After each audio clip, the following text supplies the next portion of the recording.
Hi, everybody. So, certifying environmental impact. You know, all of you are involved in one way or another in an arena that really interests me, reputation and branding and grading. And you do buildings, you do skincare products, you do everything green. And I'm interested in how this has evolved over time. And we were just talking, Fran, your organization, Green America, was founded 30 years ago. How has branding and reputation 30 years ago changed from what we see today? Right. Well, the marketplace has evolved in tremendous ways, right? I mean, the complexity, the number of certifications, honestly, it's more sophisticated, it's more bewildering, I think, both for businesses and on the consumer side, no doubt for businesses, or for investors as well. What started off as very innovative and rare, you know, the idea of a certification on a narrow scope of concerns has just burgeoned into many, many different niche certifications. So we have organic, at 70%, we have organic at 95%, right? I mean, there are different certifications within the same concept of what, you know, the issue that they're looking at. So, and of course, then there are certifications with varying degrees of rigor. And so it's incumbent on the consumer and the business really to do their research. So how much fraud is there in the branding business? So there's certainly a spectrum of rigor. I think consumers are very much in tune with greenwashing. Right. Right. A number of years ago, the I know you guys work very hard not to do that. Absolutely. And the Federal Trade Commission has come out with green guides because it is confusing. It's overwhelming for, I think, most consumers. So you see a label and you just assume it's a good one. Maybe some label is better than no label. But there are also marketing ploys. I think it's hard to distinguish between what is a real certification and what's marketing language. And that's something that I think the Federal Trade Commission was trying to tease out. You have about 2,000 members now? Right, of our Green Business Network. How many have you rejected? So I have to start off by saying we attract more of the mission-driven businesses to begin with because we're a deep green organization. We're combining both environmental sustainability and social justice. So the type of business that approaches us to begin with is already mission-driven, maybe a fair trade entity, some kind of creative hybrids, you know, comes to us with their organic standard already.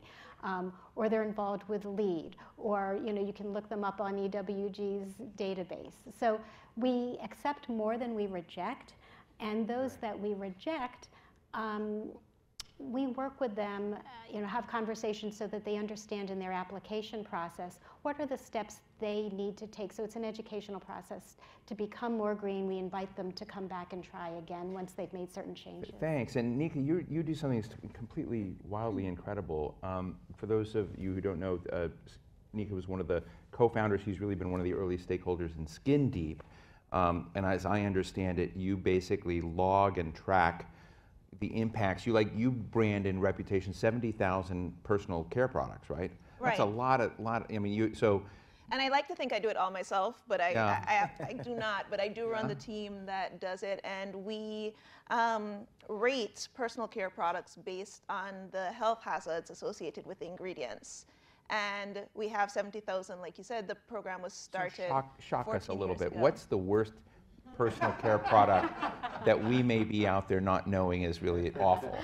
Oh my gosh. I mean, it's public knowledge, right? So, you know, just give us your best and worst. There are known carcinogens in personal care products. Some of the keratin hair straightening treatments are full of formaldehyde.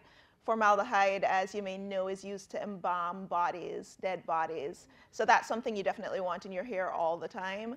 No, it's not. It really is not something you want My in your notes hair. are telling me that you guys have found formaldehyde in baby shampoos. So there are formaldehyde-releasing preservatives that are pervasive on the market. And these are chemicals that release small amounts of formaldehyde to keep. How can that be okay?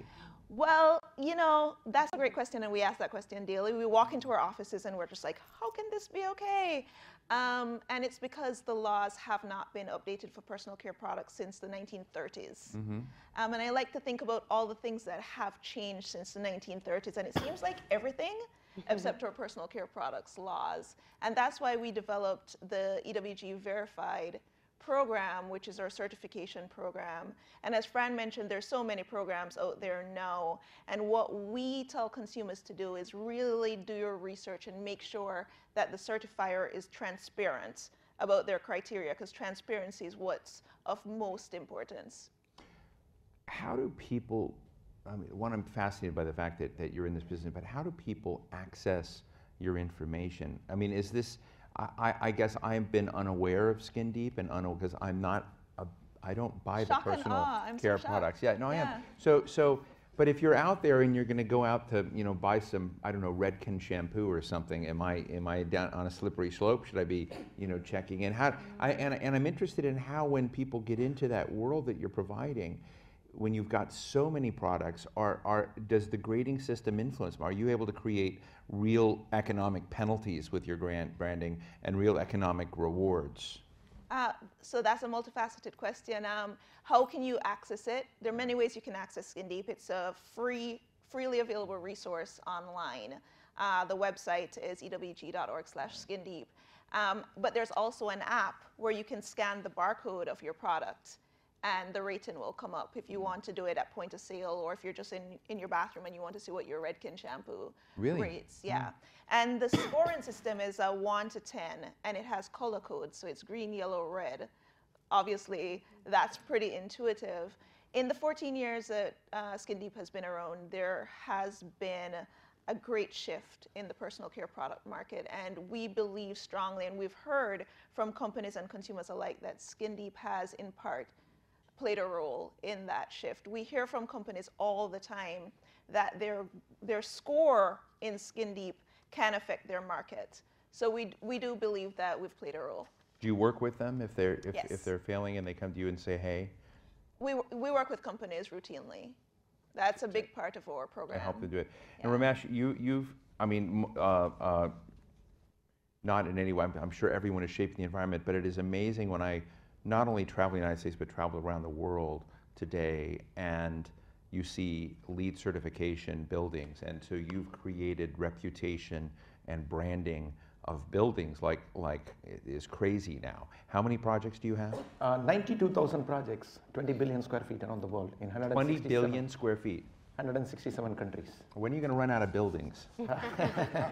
I did run a check on that one. I asked our team to let me know whether we can do trillion square feet. What was the idea behind this? Because you and I have talked before a lot about this, and for those who don't know, a lot of the one of the biggest contributors of carbon emissions is from buildings, and so it's something I didn't know until we met and talked. And so when you basically either retrofit building or create standards in new buildings, you can substantially impact the carbon emission equation for a community or a city or a state. And I'm interested in where this original idea came from. How did you guys generate it? And then when you were launching, because you have a lot of people interested in all, you're all very well developed. You've been around for 30 years in green work, and I don't know how long Skin Deep's been around, but you're established. But for those people who are looking to moving into sectors and creating that dynamic of branding, what was the spark, the DNA spark at that early moment? I think in 1993, when US Green Building Council was formed, the idea of green was not about reduce, recycle, reuse, right? It was about optimization. You can get health done at the cost of energy, and you don't get energy done at the cost of health. So our core philosophy from day one is about resource optimization. It's about optimizing a system so that it can deliver better value. So you don't need to oversize a building. You don't need to oversize comfort. You don't need to oversize your consumption. What you do is you focus on resource reduction to deliver a larger value. It's like a human body, right? We always give a human body analogy. What it is about is you have a heart of a certain size, you have a brain of a certain size, you have a lung of a certain size. If these were disproportionate and not working together, then technically you will not have a healthy body. So the simple point is buildings are living, breathing mechanisms of their own, and we need to optimize the system so that we can actually optimize the environment. That is the philosophy that created the shift. Green was not new.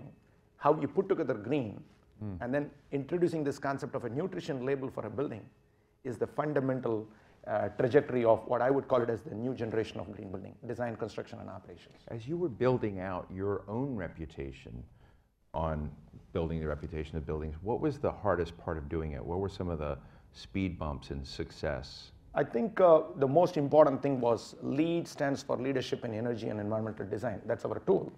The word leadership is the difficult part, because what everybody wants is that, as Nneka pointed out here, the challenge is everybody wants to dumb down the system. They always want to have that be accessible, useful, easier. The difficult thing was to hold the rigor, the quality, and the standard, and it is hard. It is hard, and that was the single most barrier for us, and I would say that that is single most differentiator and success element for us. So you have to hold the line on transparency, rigor, quality, and raising the bar on the environment. And I think that has been a journey of 24 years, and precisely 20 years for the LEED brand. And holding that brand was important. Earlier you talked about reputation. I just want to finish the thought. We are not just about our reputation. This is not about a reputation of US Green Building Council. We have 12,000 members. They are associating brands. Fortune 500 companies have associated their brands with our brands. So we are talking about a brand of a brand of a brand reputational risk.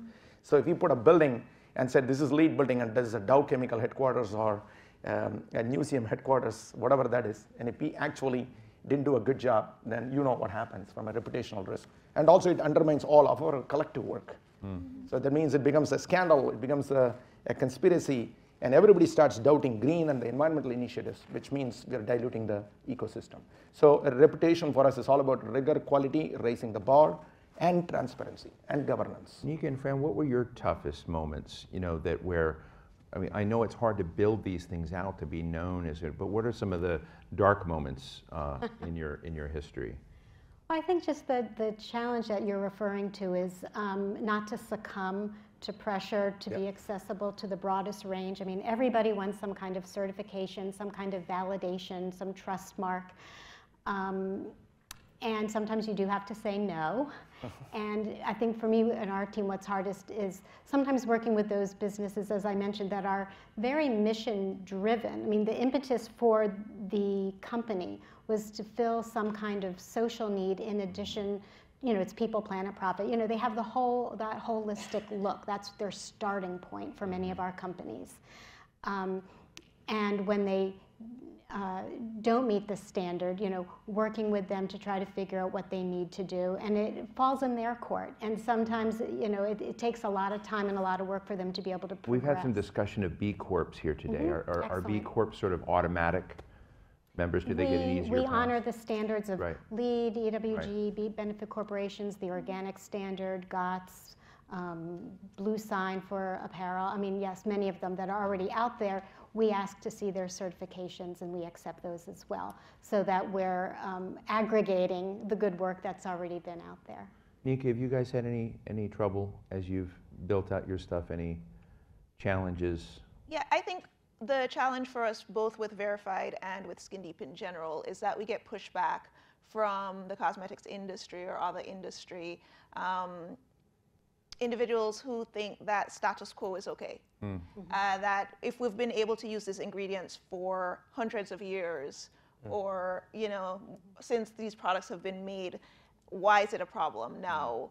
And we have such a strong scientific back in, and we're so grounded in science at EWG that we are very comfortable with that, but it does take a back and forth. And Do you ever find in a case that they are pursuing you, the fact that they make the case? Are you open-minded enough to hear their side? Do you find yourself adjusting? We're very open-minded, and we look at the science. If they have new scientific findings, we're happy to look at it and adjust accordingly. But we're always going to take the precautionary approach. So if they come and say, well, this person used this product and they did not get cancer, we're not going to automatically say, well, that means it's not a carcinogen, because that's not how cancer works. If there's studies out there that indicate that something could cause harm, we're going to pose a question and say, why is it in a product?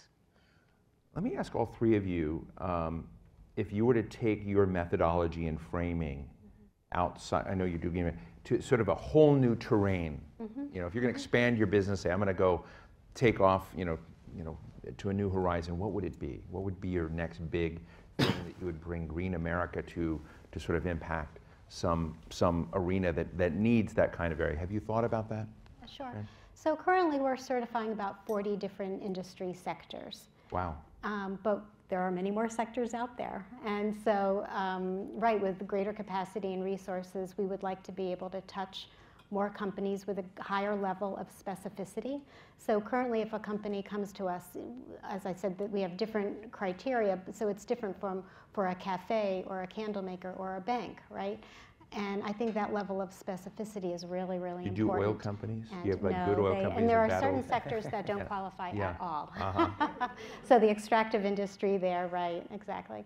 But we would like to be able to expand the number of industry sectors that we address, and also the ability to have greater ongoing interaction over time with all of our members about progress that they're making, and learn more about the struggle points. You know, as the marketplace changes, you know, now we're looking at issues around nanoparticles in apparel, for example. Well, that, you know, that's a newer development, right? And so just to be able to keep pace and to both educate the consumer as well as the business. Nneka, after personal care products? So we have a database and a verification program for personal care products, but we also have a database for cleaning products and food. And so obviously we'd want our verification program to How big are follow those? suit. Not as big, and it doesn't have the years behind it. Skin Deep has been around for 14 years. But ultimately, our goal is that consumer products in general are held to a higher standard. And until the laws are in place that make sure that these products are safe before they go on store shelves, we want to help play that role. Mahesh? In 2000, we started with the lead for buildings. Now we are actually aggressively shifting to communities and cities and eventually nations, as we talked about. And importantly, to different sectors: insurance, financial investing, and infrastructure. So these components are the very lateral and required shifts that we are already making and will continue to make. And also, most important shift we will make is that I call it, we are in the analog world. We need to go to a digital world. So all the work we are doing right now is too analog. Of course, we have websites and all, but this is not about that digitalization. The digitalization is to think from perspective saying, how do we take data and move away from the era of PC first to mobile first to actually artificial intelligence first. So that's the shift we are making. I think that's next. Just very quickly, Mahesh, I know that you said some very good things about Washington, D.C. the other day, which almost no one does. It's the most hated city in the country. But Mahesh loves Washington, D.C. But we were in Austin, Texas, and you were really challenging the mayor to be more aggressive in moving Austin into a lead community certification process. What are the, just real 30 seconds, what are the costs and benefits for a mayor, you know, someone like Steve Adler, trying to take his city into your frame? In 30 seconds, first of all, it doesn't cost at all that much. It's a very meager amount. But important is that many citizens don't understand their city's green building work. It's about putting a cohesive communication framework. What we have done in common is communication, right? At the end of the day, if you simplify the whole thing, it's about communication. If you give me something, I give you something back. And that premise is very important for cities because that helps them to attract jobs, improve livability, get citizen perspectives, and most importantly, drive economic prosperity and sustainable development. Thank you. Let me open up the floor to questions and comments. Yes, right here.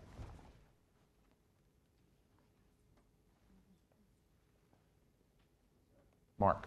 Thank you very much. My question is for Mr. Your name is Admin? Yes, my name is Nino. I'm an Atlas Core Fellow. I serve with Pixera Global here in DC. Perfect. So my question is, how successful or how challenges was it dealing with government institutions and agencies? For me? Yeah. Okay.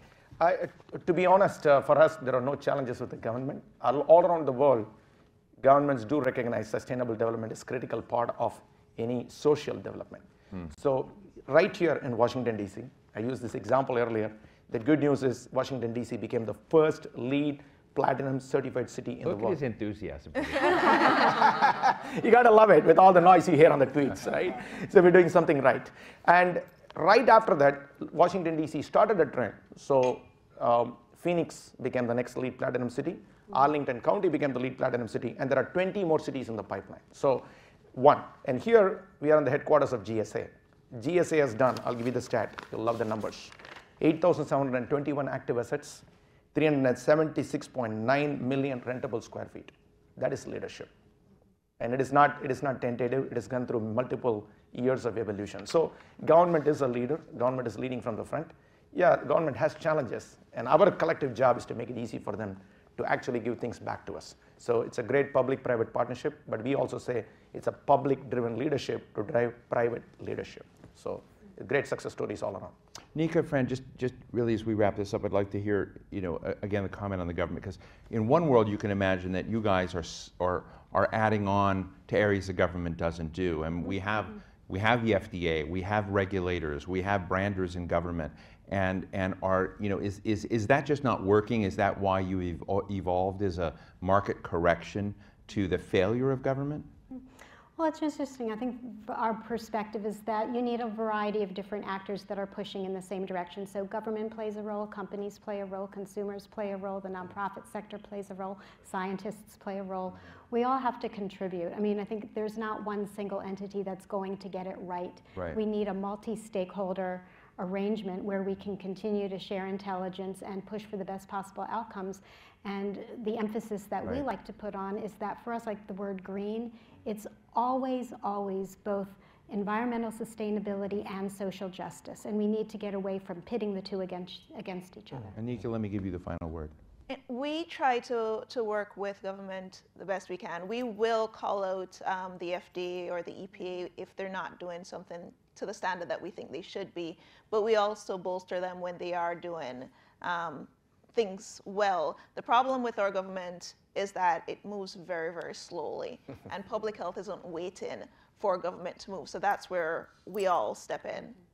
Well, I want to thank all of you. I've often thought that maybe I needed to kind of have a LEED certification challenge for myself. But with that, give a big round of applause to Nneka, Leiba, the Environmental Working Group, Mahesh, Ramanujam, with the U.S. Green Building Council, and Fran Teplitz with Green America. Thank all of you very, very much. Thank you.